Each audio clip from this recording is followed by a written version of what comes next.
కాంగ్రెస్ ప్రభుత్వము అన్ని అబద్ధాలు చెప్పి రావడం జరిగింది.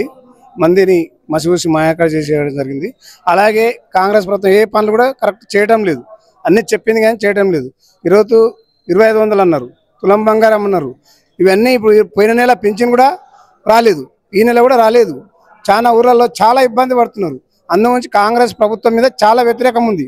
జనాలు ఎప్పుడు ఓట్లు వస్తా, ఎప్పుడు కారు ఏడ దొరుకుతుందా ఓట్లు గుద్దే పరిస్థితిలో ఈరోజు జనాలు ప్రతి గ్రామంలో ఎక్కడైనా తెలంగాణ స్టేట్లో మొత్తం కూడా అదే విధంగా ఉంది.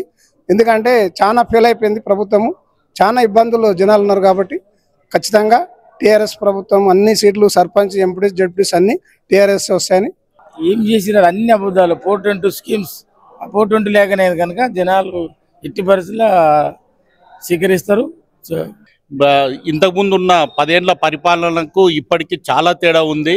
అప్పుడు కేసీఆర్ ఇచ్చిన పాలన రామరాజ్యం లాగా ఉన్నది, ఇప్పుడు పాలన రాక్షస పాలన లాగా ఉంది. కాబట్టి ఖచ్చితంగా మేమే గెలుస్తాము. 99% ఎంపీటీసీలు, సర్పంచులు, జడ్పీటీసీలు అన్నీ బీఆర్ఎస్ కైవసం అవుతున్నాయి.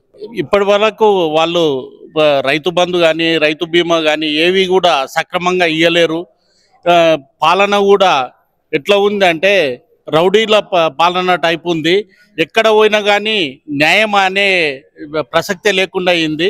టీఆర్ఎస్ పాలనలో సమపాలన పార్టీలకు అతీతంగా పరిపాలించారు కాబట్టి మాకు నమ్మకం ఉంది.